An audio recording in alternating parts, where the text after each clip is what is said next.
La economía hace 6 meses que está en una fase recesiva, que está en un momento de contracción. Necesitaríamos un crecimiento bastante superior y yo no lo veo sucediendo. Por lo menos, obviamente, no todo está jugado, el año todavía es largo y todo podría pasar. La competitividad en el largo plazo no es el tipo de cambio. La competitividad de un país no es el tipo de cambio. Coyunturalmente puede ser, pero las consecuencias de intervenir en el mercado de cambio para mantener el tipo de cambio alto han sido negativas para Uruguay. Cuando es una empresa pequeña y mediana, no es tan fácil financiarse y no es barato a veces financiarse.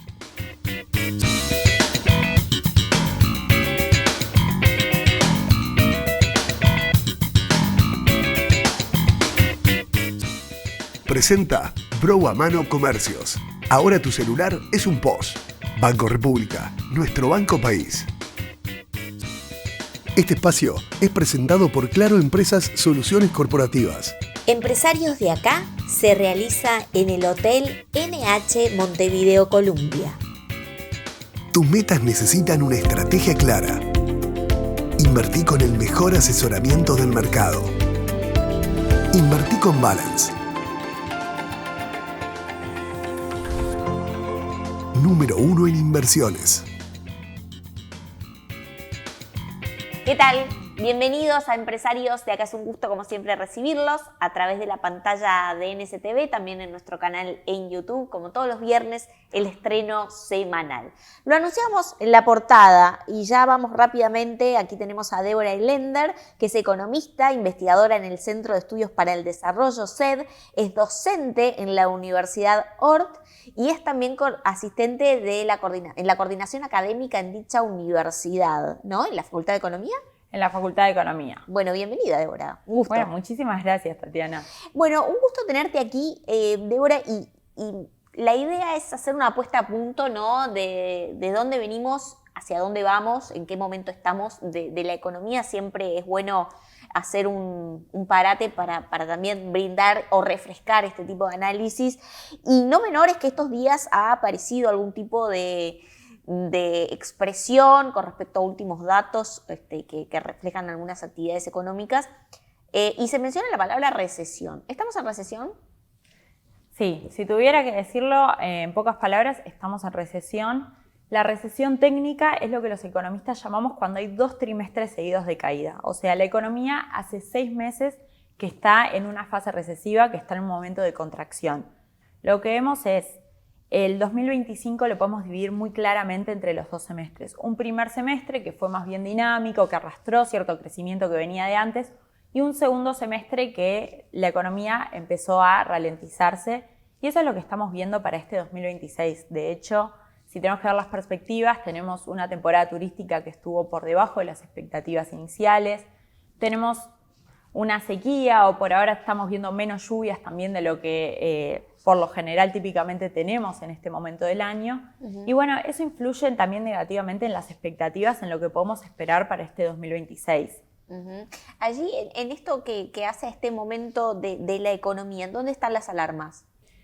En realidad, alarmas pondría justamente en el tema del crecimiento por debajo de lo esperado y que esto puede afectar la actividad económica, el mercado laboral, también el resultado fiscal, o sea, puede tener varias aristas. Y también lo que tenemos que seguir de cerca para poder entenderlo es cómo viene la inversión y también el mercado laboral principalmente, porque van muy de la mano. Trabajo, actividad, van muy a la par.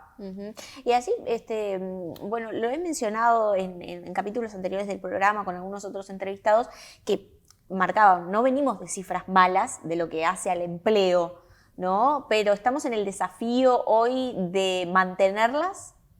En realidad, lo que nos pasa es que partimos de niveles históricamente altos. En realidad, objetivamente, el mercado laboral no está en un mal momento en sí mismo, pero sí estamos viendo cierto retroceso. Estamos cerca de los máximos, pero ya estamos convergiendo hacia abajo. Y esta tendencia no vemos que pare en el corto o mediano plazo. De hecho, estamos viendo muy parecido a la actividad económica, un primer semestre en la creación de empleo un poco más dinámico que el segundo semestre y probablemente este menor dinamismo continúe a lo largo del 2026. De hecho, también lo que estamos viendo es que muy marcado a nivel geográfico. Por ejemplo, Montevideo está teniendo una caída más pronunciada de lo que es el interior del país, aunque probablemente en lo que continúe el año ambas sigan hacia la baja. ¿Y eso qué puede responder? En realidad responde, por un lado, este menor ciclo económico que estamos viviendo, esta fase de recesión que vemos, afecta directamente a la actividad económica, afecta directamente al empleo, o sea, hay menos actividad, las empresas se mantienen menos dinámicas y necesitan menos empleo, o sea, todo va conectado y va a la par. Y estos son parte de las noticias que vemos mucho más seguido de lo que nos gustaría, de empresas que cierran o que achican su personal o que están en proyectos de licencias prolongadas o bueno, distintas variantes, pero que llevan a lo mismo, que es a caídas del empleo. Allí, no menor es preguntarte, ¿no? ¿Cómo impacta lo que es, porque por ejemplo, en lo que fue el presupuesto quinquenal y en lo que es, digamos, la ley de presupuesto, hay previsiones de crecimiento económico, inclusive hasta cifras de inflación que difieren mucho de lo que son las consultoras economistas a nivel privado. Allí, ¿cómo se lee, ¿no?, esa diferencia desde el punto de vista de, bueno, del empresario tomar una decisión? Bien. ¿Qué es lo que le pasa a un gobierno cuando llega? Tiene que tomar decisiones de acá a 5 años y por ende tiene que hacer proyecciones porque nadie tiene la bola de cristal, no tenemos forma de saber qué va a pasar con el crecimiento, con la inflación y con un montón de variables. Hay que hacer proyecciones. Y el tema es cuando esas proyecciones difieren de lo que termina siendo la realidad, puede ser un problema porque se toman decisiones económicas en base a un dato que no termina siendo. Por ejemplo, el crecimiento del 2025 quedó bastante más largo de lo que fue realmente. Y la proyección del 2026, que el gobierno, recientemente el Ministerio de Economía anunció que quiere mantener su proyección inicial de 2,2%, los analistas estamos viendo que probablemente sea bastante más bajo de eso. ¿Cómo afecta eso a una empresa? En realidad, nuevamente, se toman decisiones en base a variables que no terminan siendo, por ejemplo, la proyección salarial.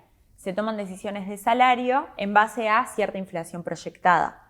Ahora, si esa inflación es menor a la que se previó inicialmente, implica que los aumentos salariales son mayores a los previstos inicialmente, por lo menos en términos reales.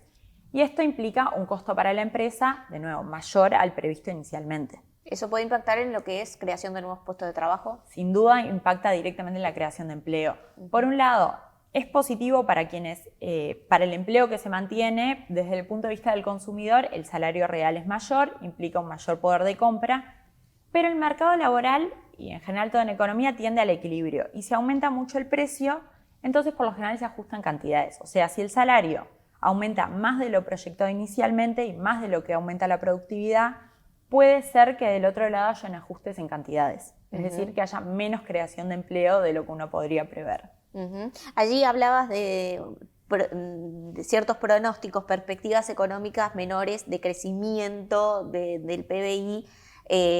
Allí, por ejemplo, a tu entender, la economía, ¿cuánto podría estar creciendo en diferencia de lo que propone el gobierno?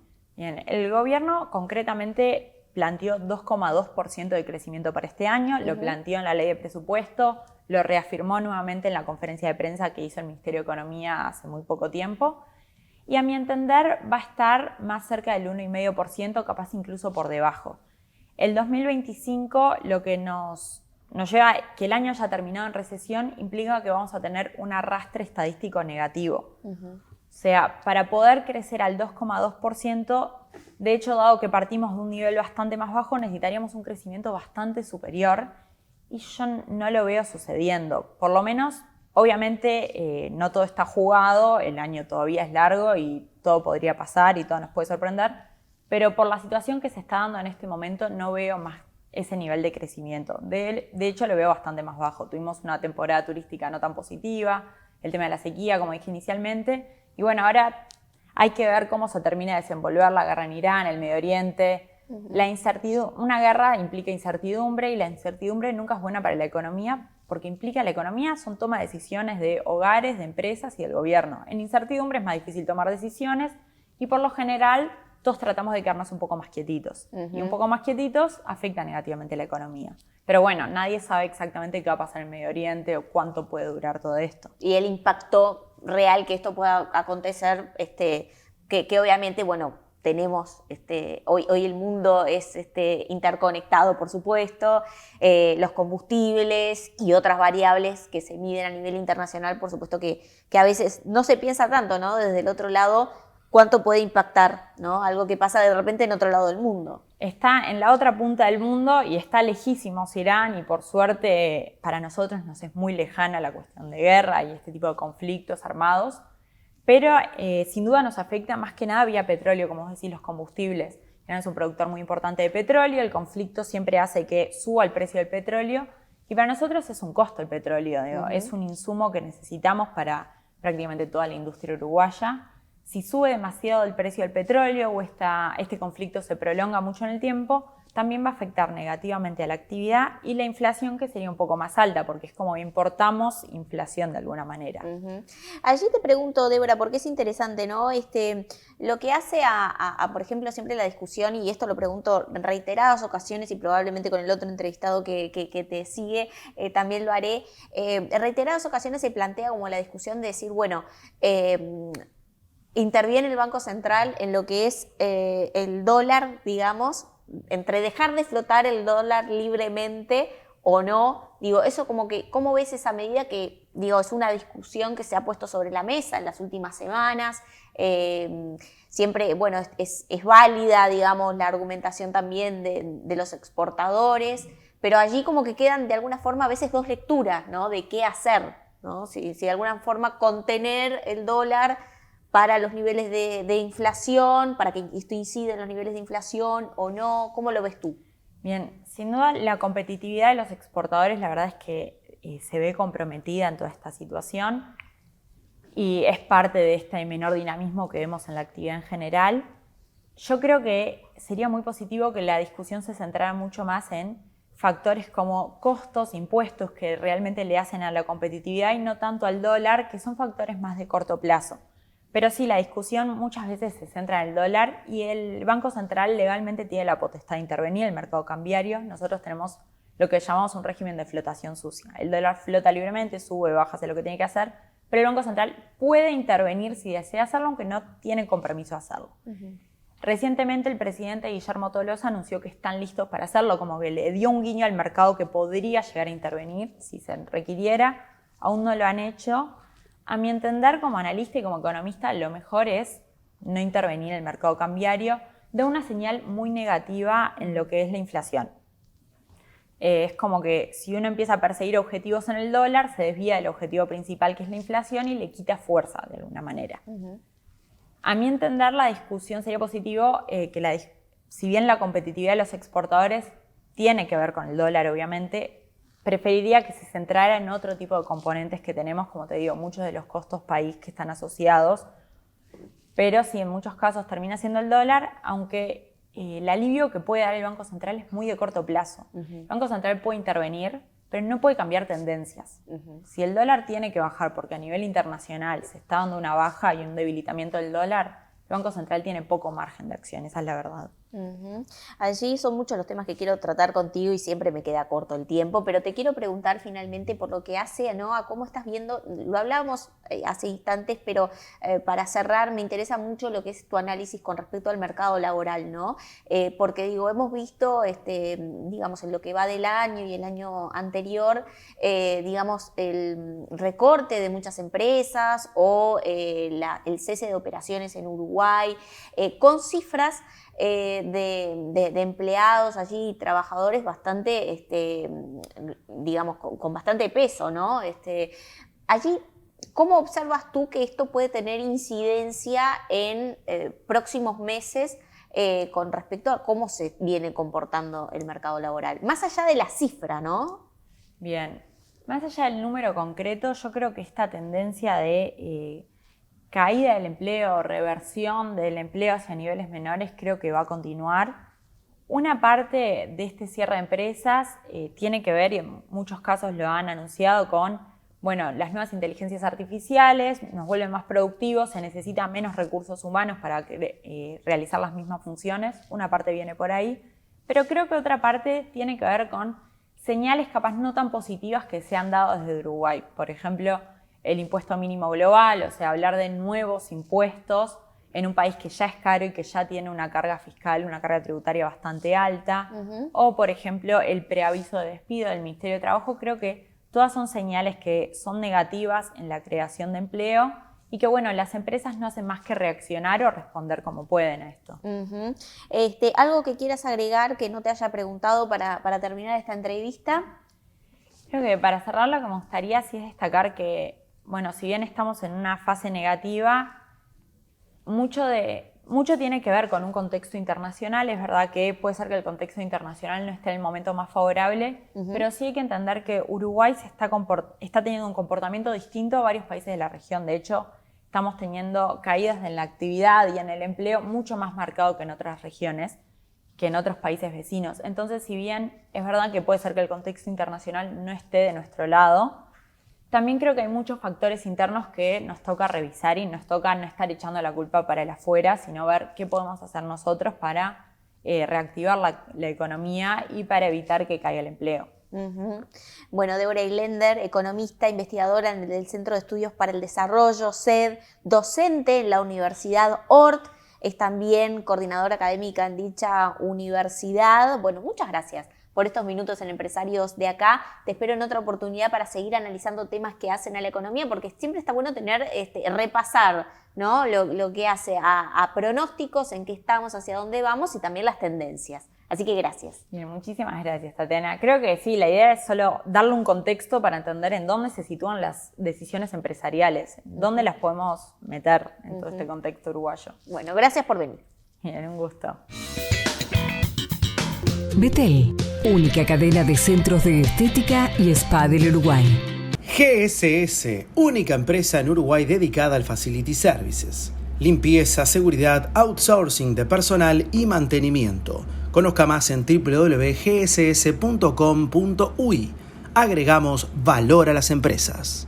Dermaglow Facial Ultra. Ultra hidratación. Hidrata por 24 horas. Ultra firmeza. Suaviza las líneas de expresión. Ultra volumen. Ayuda a reducir arrugas. Ultra estructura. Atenúa arrugas profundas. Dermaglow Facial Ultra. Una línea para cada etapa de tu vida. Tus metas necesitan una estrategia clara. Invertí con el mejor asesoramiento del mercado. Invertí con Balance. Número 1 en inversiones. Entendemos profundamente las necesidades de nuestros clientes. Incorporamos talento donde las organizaciones lo requieren, comprometiéndonos con el personal que ofrecemos. Hacemos compatible la flexibilidad y adaptabilidad de inversión en capital humano con la calidad del servicio recibido. Compass Uruguay, la solución del outsourcing. Incorpora a tus proyectos los sistemas de aluminio Hidro, sistemas residenciales de alto rendimiento y diseño minimal, fachadas vidriadas para edificios corporativos y centros comerciales, y barandas de vidrio estructural que aportan modernidad y seguridad a tu obra. Hidro es parte de Norsk Hydro, una de las 3 empresas de aluminio más grandes del mundo. Moderniza tus proyectos. Pásate a Hidro. Presenta este espacio Compass Uruguay, soluciones para outsourcing de personal. Bien, como lo anunciamos al inicio del programa, vamos a conversar con Pablo Montaldo, que es presidente de la Cámara de Empresas de Servicios Financieros del Uruguay, presidente de Nixus, Servicios Financieros, y Nativa Cabal, es la tarjeta, y presidente de Suma Factoring. Bienvenido. Bueno, muchas gracias por la invitación. Bueno, Pablo, hoy en otro rol que también te convoca, que te tenemos en el programa, y que es a propósito de lo que es servicios financieros, ¿no? De las empresas vinculadas a los servicios financieros no bancarios, ¿no? Allí, ¿cuál es la situación del mercado de las empresas? ¿Qué se puede decir? Bueno, las empresas de servicios, primero una explicación de qué son las empresas de servicios financieros, que se crearon allá hace más de una década, como una figura nueva. Algunas empresas que éramos casas de cambio pasamos a esta figura que tiene otras potestades u otros negocios habilitados más allá de simplemente el cambio de moneda extranjera, que es lo que hacen las casas de cambio. Nosotros podemos hacer transferencias internacionales, podemos hacer giros, cobros, pagos, una serie de servicios. Todo el negocio de lo que se llama, en la jerga nuestra, el negocio transaccional. En el negocio transaccional participamos nosotros, participan las casas de cambio, participan las empresas de remesas, transferencias y también lo que son las redes de cobranza y pagos. Bueno, es todo un gran negocio. Nosotros ocupamos, tenemos habilitación para actuar en todos los nichos de ese segmento transaccional, digamos. ¿Parte de préstamos allí se otorgan? Nosotros estamos habilitados, las empresas están habilitadas para dar créditos con capital propio, aunque en la práctica ninguna empresa ha entrado en ese segmento de otorgar préstamos. Algunos, como en mi caso, que tenemos algún interés en el negocio de crédito, lo hacemos a través de alguna empresa paralela, no dentro de la empresa, por temas regulatorios, por los requisitos regulatorios que requiere. Es mejor, esto parece una paradoja, es mejor hacerlo desde otra figura jurídica y no desde la empresa de servicios financieros. Esto ya se lo hemos planteado al Banco Central y bueno, por ahora no ha habido cambios en ese sentido. Allí, por ejemplo, voy a desglosar en dos lo que me acabas de comentar, que es muy interesante, ¿no? Hacerlo a través de otra empresa es, por ejemplo, hacerlo a través de una figura de una tarjeta de crédito. Bueno, vos me presentaste recién, yo tengo dos empresas, aparte de Nixus, la empresa de servicios financieros, tengo dos empresas, una enfocada al consumo, que es una emisora de tarjeta cabal, nativa, y otra que es una empresa de factoring enfocada al segmento corporativo. O sea, hacemos factoring, que es una forma de financiamiento para empresas. Y bueno, son dos empresas separadas de lo que es Nixus, que es la empresa de servicios financieros regulada por el Banco Central. Bien, bien. Y allí entiendes que la otra pregunta, entiendes que hay interés de las empresas de servicios financieros en, digamos, poder vincularse más directamente a lo que es el mercado de, por ejemplo, crédito, porque tú me mencionabas allí que hay una regulación que no es muy amigable para esto, pero efectivamente habría interés. Sí, hay interés, sí. Lo que pasa que, acá hay un tema, hay dos temas que son cruciales, que tienen que ver, no específicamente una regulación hacia nosotros, es un tema cómo está regulada algunas cosas en el país. Una es el impuesto al patrimonio. Las empresas normalmente, las empresas comunes y corrientes pagan un 1,5% de impuesto al patrimonio sobre su patrimonio. Las empresas, los bancos y las empresas que dan créditos pagan 2,8% de impuesto al patrimonio. Entonces, si yo meto el negocio de créditos para dentro de la empresa de servicios financieros, paso a ser una financiera alcanzada por el 2,8% del patrimonio. No me conviene, sinceramente no conviene. Eso, sinceramente, que el impuesto al patrimonio sea 2,8% para las empresas, los bancos y las financieras, es algo que debería reverse, pero no está en la agenda, sinceramente no está en la agenda. Y lo otro es el tema de a qué sistema jubilatorio aportás. Nosotros hoy aportamos al BPS. Si pasamos a ser una financiera, pasamos a aportar a la caja bancaria. Y por lo tanto, encarecemos el costo también. Entonces, bueno, si esas dos cosas no cambian, directamente nadie va a meterse a dar créditos con la figura de empresa de servicios financieros, con los costos extra que ello implica. Aún así, siendo empresas financieras no bancarias, pasarían a tener como un régimen bancario. Pasas a estar dentro de lo que es las empresas que aportan a la caja bancaria. Sí. Bien. Ya vamos a hablar de lo que hace la regulación, ¿no? Algunos cambios y demás, pero yo preguntaba un poco con la situación de las empresas de servicios financieros. ¿Es un mercado estable, increciendo? ¿Hay movimientos? Bueno, te diría que es un mercado que está, por decirlo, estancado y con una perspectiva incierta, por decirlo de alguna manera. Nosotros, como te decía, estamos en el negocio transaccional, cambio de moneda extranjera, giros, transferencias al exterior, cobros y pagos, etc. Todos negocios que han mutado, que han sufrido mucho o que han cambiado mucho en los últimos tiempos. Han cambiado, por ejemplo, por la bancarización. Nosotros nos manejábamos mucho con el efectivo. El efectivo cada vez se usa menos. En Uruguay, por la bancarización obligatoria, por ejemplo, los sueldos ya no se pueden pagar en efectivo. Nosotros teníamos, para ponerte un ejemplo, nosotros teníamos clientes que, llegado el momento de pagar los sueldos, cambiaban dólares para pagar los sueldos, nosotros le le pagábamos los sueldos o le facilitábamos el cambio. Eso no se puede hacer. Ya no se puede hacer más.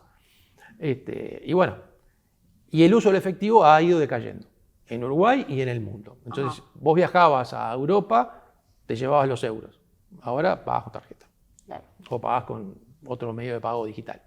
Entonces, y hay lugares donde ya directamente el efectivo no se usa. Países europeos donde prácticamente el efectivo no se usa. Entonces, era un negocio que nosotros teníamos y no lo tenemos más. Y como eso te podría citar varios ejemplos. Entonces, es un negocio que ha cambiado. De alguna medida, algunas patas de nuestro negocio han decrecido en volumen. También lo mismo le pasa a las redes de cobranzas y pagos, ya que cada vez hay menos.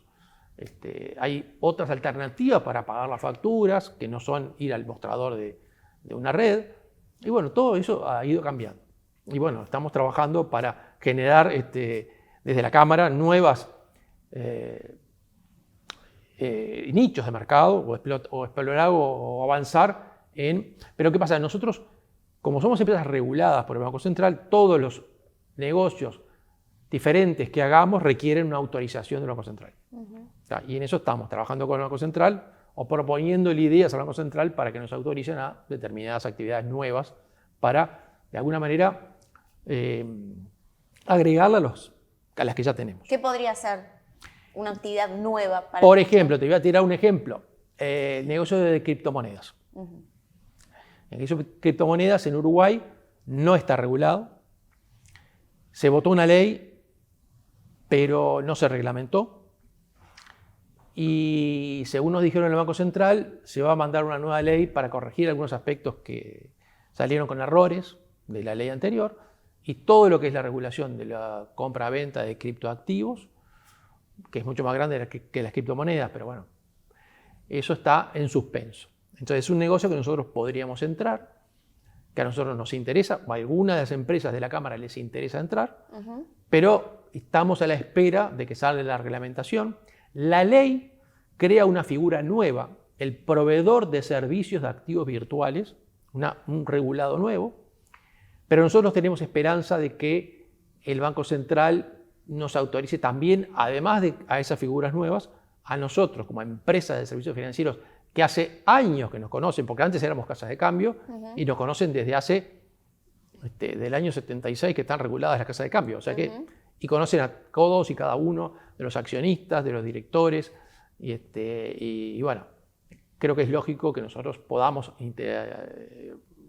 operar en ese mercado. ¿Y por qué crean una figura nueva si ya están las empresas de servicios financieros no bancarios? Bueno, no sé, esa pregunta habría que trasladársela al que hizo la ley y al Banco Central. Generalmente acá el Banco Central tiene, o el regulador en general, los reguladores tienen esa idea de que para cada negocio nuevo crear una figura nueva. Por ejemplo, pasó con las billeteras virtuales. Acá se llaman empresas emisoras de dinero electrónico. Instituciones, las IEDE. Y bueno, se creó las IEDE, son una figura nueva. Hay varias conocidas en el mercado, que son, en otros países se llaman billeteras virtuales o instituciones de pagamento en Brasil, no sé, tienen distintos nombres, depende del país. Y acá se creó una figura nueva. Entonces hay algunas empresas, incluso colegas nuestros de empresas de servicios financieros, que crearon una empresa paralela para... ¿Por qué? Porque nosotros no estamos habilitados a manejar fondos de clientes. Entonces tendríamos que crear una figura nueva, una empresa nueva, y así es como se maneja la regulación en Uruguay. Para aclarar, crear una figura es crear una empresa nueva para poder operar en ese segmento, ¿no? Sí, claro, digo, por supuesto. No es un tema mero semántico, por así decirlo. Yo te voy a hacer reaccionar hace unos días estuvimos aquí en entrevista con el economista Ignacio Mullo, que es director ejecutivo de Ceres. Vamos a compartir el video y ya regresamos. Las entidades financieras no bancarias también están reguladas, con menores cargas regulatorias que los bancos, prestan al consumo generalmente, han crecido, tienen tasas de morosidad que se han ido elevando con el tiempo, Y también sufren esa misma la competencia, digamos, de sectores que no tienen ningún tipo de regulación y que están en esos mercados también, atendiendo a gente que tampoco puede acceder a estas instituciones porque está en el clearing, ¿no? O sea, tenemos un porcentaje enorme de la población en el clearing que no accede a ninguna de estas instituciones y tiene que ir a otros canales de acceso. Y no es un tema de topear tasas, como se ha planteado en los últimos tiempos, de que son tasas altísimas las que presta, no, es un tema de generar condiciones de acceso a personas que hoy no tienen, más allá de querer decir o pensar que estas tasas son demasiado elevadas, porque las tasas son las que ponen el mercado. Si esas tasas se topean, va a pasar lo que pasó en todos lados donde se hizo algo parecido.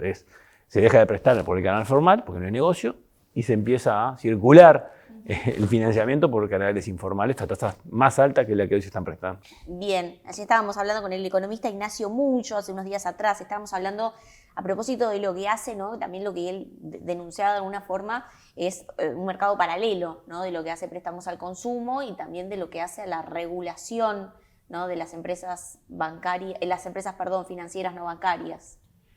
Sí, bueno, el Banco Central tiene una forma de regular que está muy fraccionado. La cantidad de regulaciones, vos entras a la página del Banco Central, la cantidad de empresas, de tipos de empresas reguladas es enorme.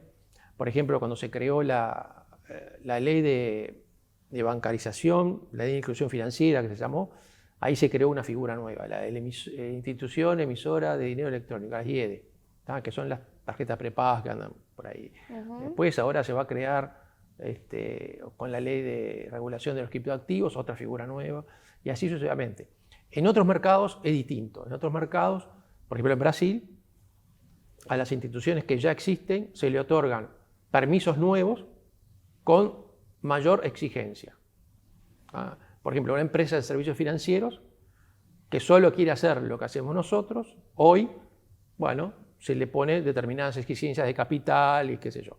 Si querés otro tramo de otro producto, bueno, te pido más exigencias, pero dentro de la misma figura, no creando figuras nuevas. Esos son estilos de regulación. El estilo uruguayo es rígido, muy rígido. Lo que decía Ignacio con respecto a las financieras que prestan al consumo, hay la cantidad, creo que casi todas están reguladas. El mercado, creo que el mercado hoy por hoy, por fuera de lo que son las empresas reguladas, es menor. Sinceramente creo que es menor.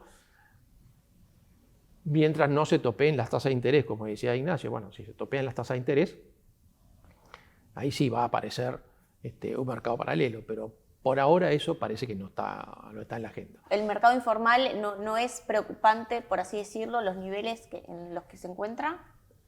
Bueno, en el segmento nuestro, depende de qué segmento del mercado estemos hablando. Lo que era el negocio transaccional, cambio y eso, en una época había mucha casa de cambio no oficial o informal, había. Hoy ya no tanto porque como el negocio se achicó, ya no. Había, sobre todo en el interior, muchos escritorios rurales, escribanías, qué sé yo, que hacían. Hoy eso ha disminuido, seguirá habiendo, pero en menor medida. Y en lo que es la parte de crédito, también siempre hay prestamistas particulares, no regulados, pero es un negocio, sobre todo lo que es crédito del consumo, no es un negocio tan fácil. No es decir, me pongo a prestar. No, es un negocio que tiene cierta complejidad. Y sobre todo, cuando querés prestar masivamente, es un negocio que requiere cierta infraestructura, cierta personal, cierto conocimiento, acceso a base de datos, tecnología, porque si no, no lo puedes manejar, es relativamente complejo. Entonces, también lo que ha frenado eso es todo lo que es la regulación del lavado de dinero en el sistema bancario. Ahora los bancos están mucho más estrictos en cuanto al origen de los fondos. Entonces vos para manejar fondos precisás una cuenta bancaria. Mucha gente utilizaba una cuenta personal, pero ahora los bancos empiezan a poner trabas a lo que movés en determinadas cuentas. Entonces no es tan fácil abrir una empresa informal y tener una cuenta bancaria para manejar esos fondos. Eso ya no es tan fácil. Entonces eso ha disminuido, de mi punto de vista, todo lo que es la informalidad del sector financiero ha caído, me parece que ha caído. Bien, vamos a seguir hablando del mercado financiero, vamos a hablar también de lo que hace a las perspectivas del negocio hacia adelante, ya adelantábamos un poco antes en este bloque también. ¿Qué pasa con el dólar? ¿No? Algunos de los temas que nos vamos a preguntar o le vamos a preguntar a Pablo Montalto, presidente de la Cámara de Empresas de Servicios Financieros del Uruguay. Ya venimos. Incorpora a tus proyectos los sistemas de aluminio Hidro, sistemas residenciales de alto rendimiento y diseño minimal, fachadas vidriadas para edificios corporativos y centros comerciales, y barandas de vidrio estructural que aportan modernidad y seguridad a tu obra. Hidro es parte de Norsk Hydro, una de las 3 empresas de aluminio más grandes del mundo. Moderniza tus proyectos. Pásate a Hidro. ¿Sabías que para cobrar solo necesitas tu celular? Sí, descarga la app Bro a Mano Comercios y transforma tu celular en un POS. No tiene costos fijos de arrendamiento y podés cobrar a cualquier tarjeta sin importar su institución financiera. Cobra donde y cuando quieras. Registrate en eBro y descargala. Por más información visita nuestra web asistencia.bro.com.uy. Bro a Mano Comercios. Si está a mano, es más fácil. Banco República, nuestro banco país.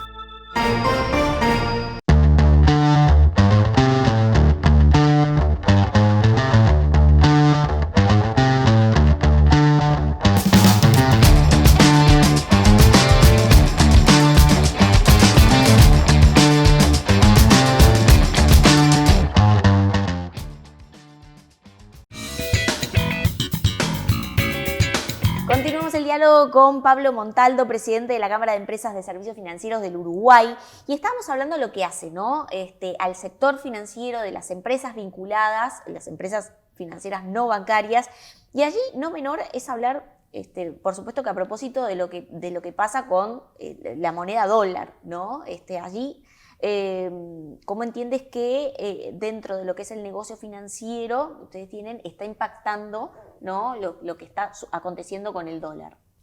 Bueno, no, lo que está aconteciendo con el dólar depende en qué momento no se encuentre.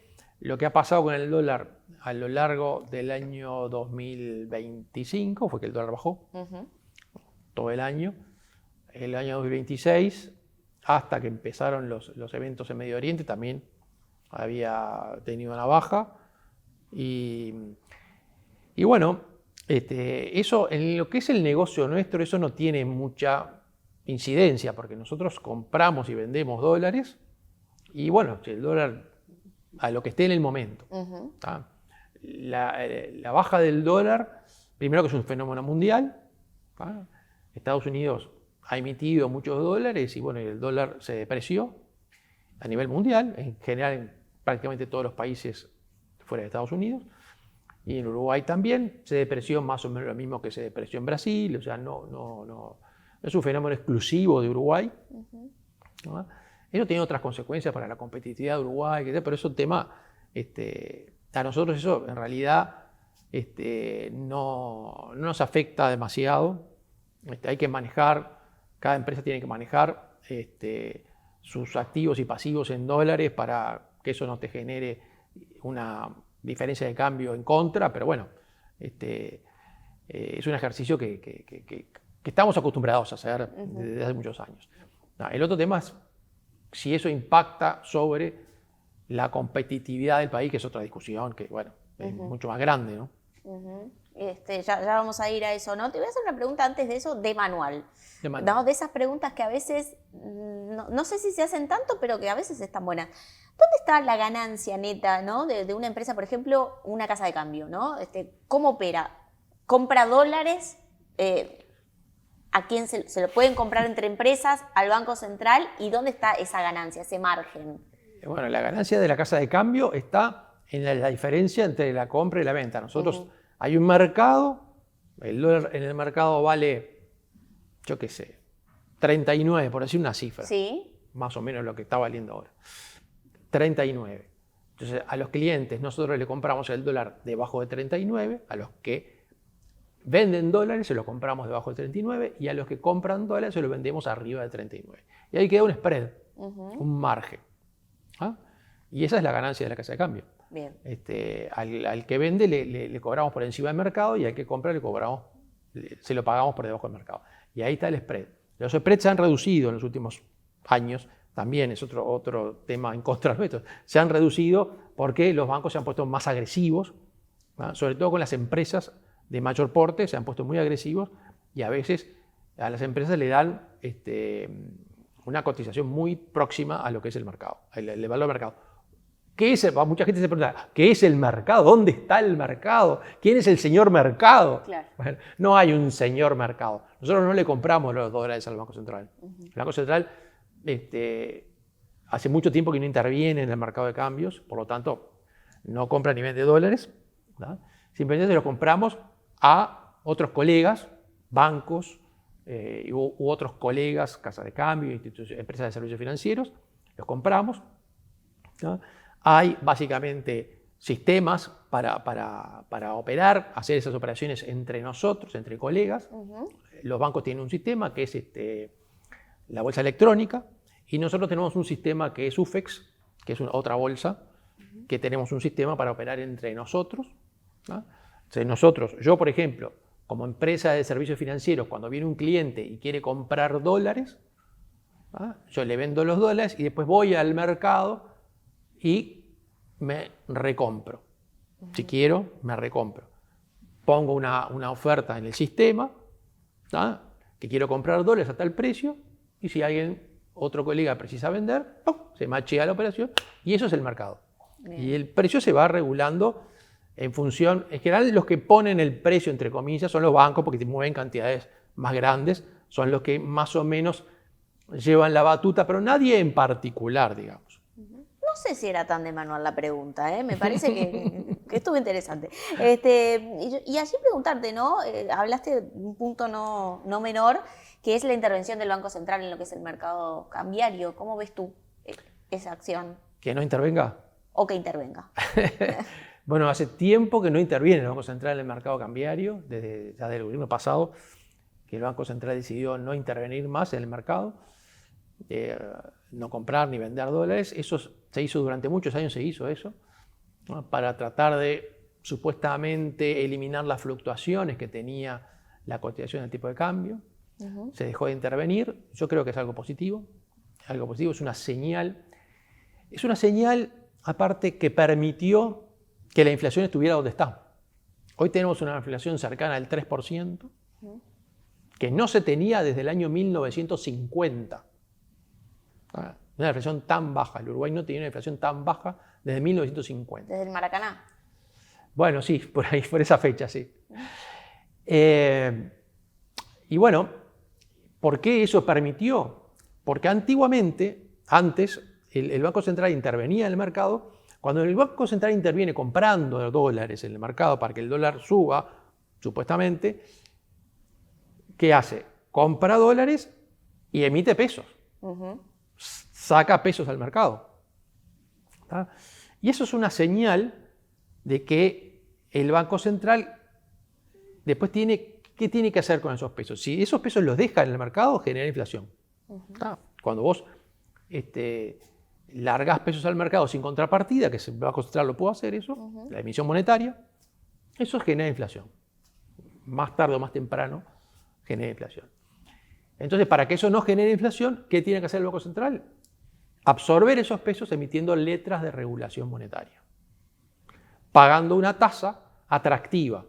Entonces, y eso atenta contra el objetivo de inflación. Atentó durante varios años, muchos años, contra el objetivo de inflación, de tener la inflación controlada. Entonces, cuando el Banco Central deja de comprar dólares, deja de emitir, el mercado dice, bueno, no va a haber exceso de pesos, por lo tanto, la meta de inflación puede ser cumplible. Y fue lo que pasó. La inflación fue bajando y ahora está en lo que está, que incluso por debajo de las predicciones del propio gobierno, ¿no? Allí siempre hay una discusión, ¿no? Contra esto, ¿no? De decir, bueno, por ejemplo, el sector exportador de alguna forma busca también medidas de proteger, digamos, de intervenir de alguna forma en dejar de flotar libremente el dólar y proteger de alguna forma la competitividad. ¿Cómo ves esa discusión? Que siempre se da, ¿no? Sí, el dólar es un elemento más dentro de la ecuación de un exportador, es un elemento más. Es importante el dólar, evidentemente. No es lo mismo un dólar a 38 que a 40. Obviamente te ingresan mucho más divisas si el dólar está más alto. O es más barato producir con un dólar más alto y son más competitivos. Ahora, la competitividad en el largo plazo no es el tipo de cambio. La competitividad de un país no es el tipo de cambio. Coyunturalmente puede ser, pero las consecuencias de intervenir en el mercado de cambio para mantener el tipo de cambio alto han sido negativas para Uruguay. Uruguay acumuló reservas, el Banco Central acumuló reservas, es decir, compró tantos dólares que tiene reservas de más. Tiene reservas de más. Y esas reservas de más le generan una pérdida al Banco Central, un déficit. O sea, el Banco Central tiene dólares que compró, que los coloca en bonos del Tesoro americanos a una tasa baja, en dólares, y esos dólares los compró con letras de regulación monetaria a una tasa mucho más alta, en pesos. Por lo tanto, ahí tiene un descalce de monedas y tiene un descalce de tasas de interés que le genera una pérdida, un déficit enorme al Banco Central, que cada tanto el gobierno central tiene que capitalizar al Banco Central porque el patrimonio queda negativo. Entonces, eso no ha sido, para Uruguay no ha sido buena la política esa. La competitividad del país hay que buscarla por otro lado. Hay que darle competitividad al país con mayor productividad. Uruguay es un país que tiene baja productividad, se compare no con los de la región, pero con otros países de similar desarrollo.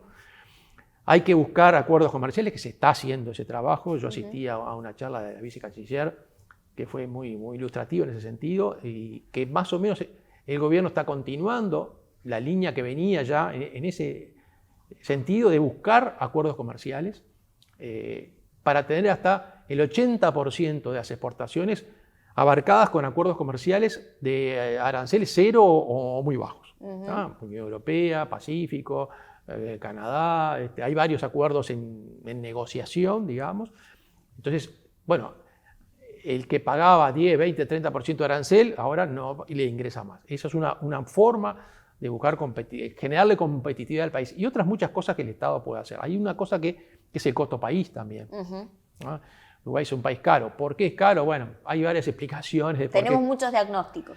Sí. Algunos economistas hablan del efecto Balassa-Samuelson, pero no voy a entrar en ese. Los países más desarrollados son más caros. Eso es más resumidamente lo que es el efecto Balassa-Samuelson. ¿Estás de acuerdo con eso? Sí y no. O sea, el efecto Balassa-Samuelson está demostrado por dos economistas de Fuste o un premio Nobel de Economía. Eso no se puede discutir. No sé si se aplica a Uruguay. Pero por otro lado hay cosas que Uruguay tiene que encarar, costos que Uruguay tiene que encarar para alivianarle a las empresas algunos costos, sobre todo los energéticos, por ejemplo, que son muy caros en Uruguay. Los combustibles son caros, la energía es cara. Bueno, y eso tiene muchos impactos, entre otras cosas que hay que hacer para mejorar la competitividad del país, más allá del tipo de cambio. Clarísimo. Vamos a ir al próximo bloque con Pablo Montaldo, presidente de la Cámara de Empresas de Servicios Financieros del Uruguay, para seguir hablando de lo que hace, ¿no?, a las alternativas de financiamiento, por ejemplo, que hoy hay en Uruguay, cómo observa el mercado, algunas proyecciones, desafíos para el sector. Vamos a una pausa y enseguida regresamos.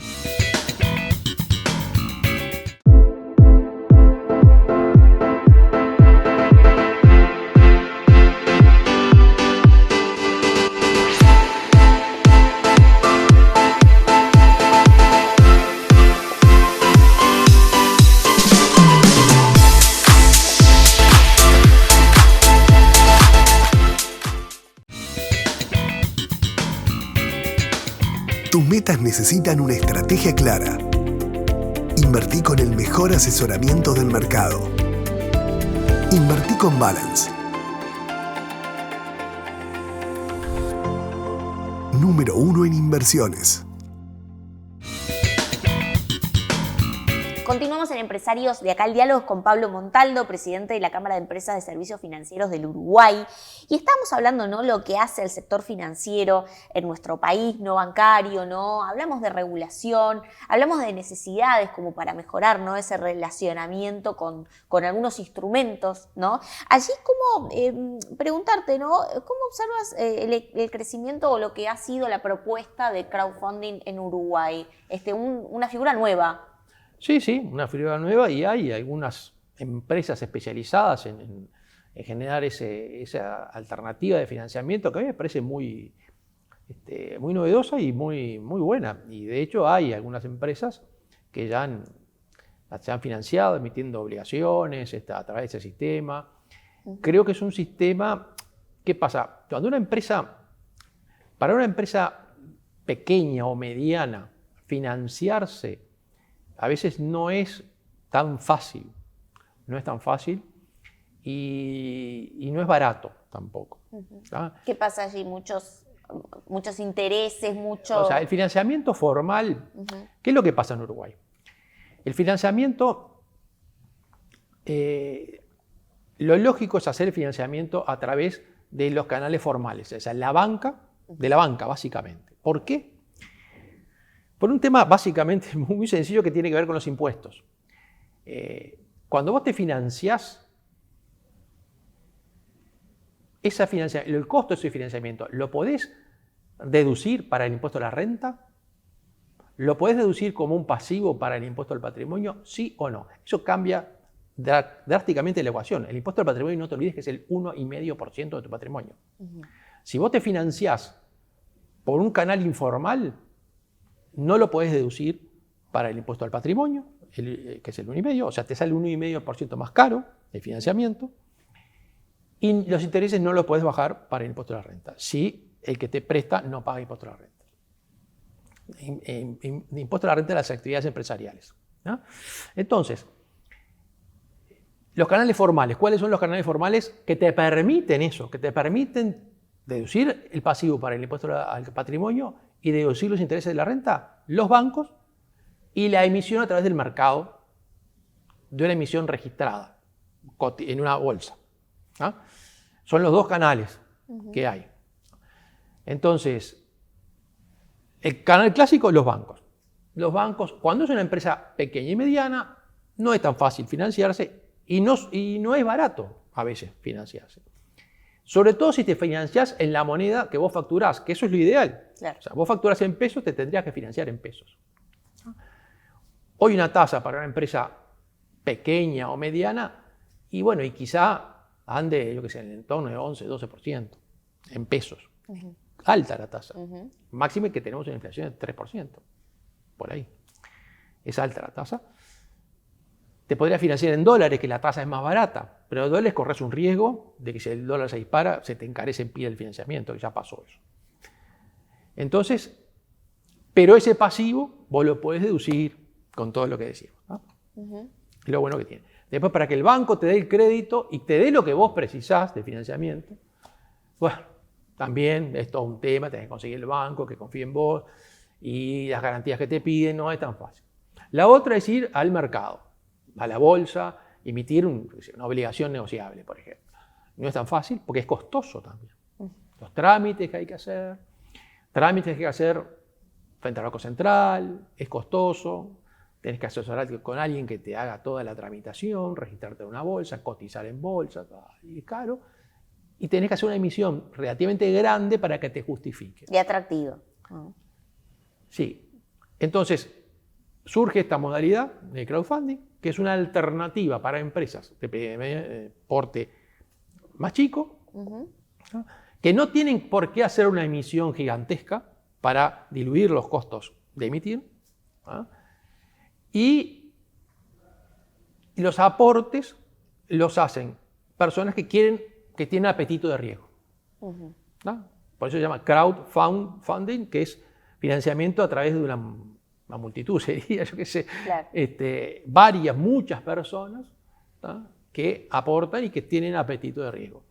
Y es una alternativa a las otras, digamos, opciones que hay en el mercado. Allí no menores que muchas veces aquí empresarios, y un poco aportando a lo que tú decías, vinculados al sector financiero y no, hablan, ¿no?, de la necesidad y las dificultades que tienen las pymes, ¿no? Por lo general las pequeñas y medianas empresas en acceder, ¿no?, a lo que es el financiamiento y al capital de financiamiento. ¿Esto entiendes que está en la agenda? Digo, como presidente de la Cámara, ¿se te ha hecho llegar algún comentario al respecto? Digo, como que pueda también vincularse, ¿no?, con lo que es el sistema financiero en sí. Sí, son temas que siempre están en la agenda, porque es un tema, pero no es un tema solo Uruguay, esto es un tema que pasa en todas partes del mundo. O sea, el financiamiento para las cuanto más pequeña la empresa, si es una empresa, una startup, bueno, ahí te tenés que financiar con inversores ángeles o, en fin, con algún fondo que esté especializado en eso. Y bueno, de ahí, a medida que va creciendo la empresa y va teniendo historial, cada vez es más fácil. Lo ideal es financiarte en el sistema financiero formal, tradicional. Es lo ideal porque es lo más barato. Y aparte de lo que te decía, tiene todas las ventajas impositivas. Pero a veces no es posible eso. Entonces vos tenés un negocio que potencialmente tiene una rentabilidad alta y te puedes financiar a un costo más alto porque tienes una rentabilidad alta. A veces las startups lo que hacen es eso. Sí, hay varios mecanismos, hay sistemas de garantía, hay varias cosas instrumentadas para proyectos pequeños, y es un tema que está y que capaz que debería estar más. Todo el tema de apoyo a las startups es un tema que debería estar quizá más en la agenda. Yo hace unos años estuve invitado en Israel a visitar empresas, startups. Israel se autodefine como la Startup Nation. Es un país que tiene mucho apoyo para los emprendimientos nacientes, y bueno, y ahí surgen muchas de las cosas que hoy, el Waze, por ejemplo, que es un sistema que después lo compró Google, pero nació en Israel. Claro.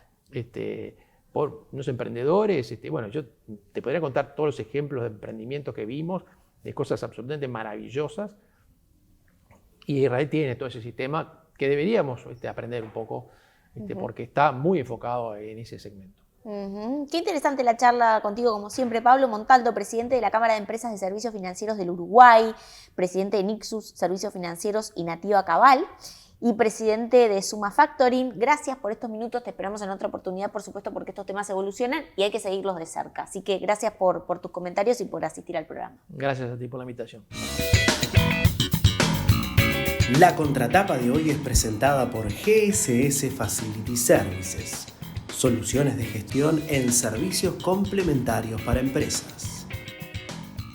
En el programa de hoy conversamos sobre las empresas de servicios financieros no bancarios, el momento actual y los desafíos que están encontrando allí para reinventar de alguna forma los servicios que ofrecen. Por otra parte, conversamos sobre la economía uruguaya, hicimos una puesta a punto de dónde venimos, hacia dónde vamos. Se está enlenteciendo el mercado laboral y hay algunas señales que los empresarios deben de tener en cuenta para la toma de decisiones. De todos estos temas conversamos en el programa de hoy, lo pueden repasar por supuesto en la plataforma On Demand de NSTV y también en nuestro canal en YouTube. Yo como siempre los espero viernes 21 horas con el programa Estreno para seguir compartiendo los temas que importan en la voz de los empresarios.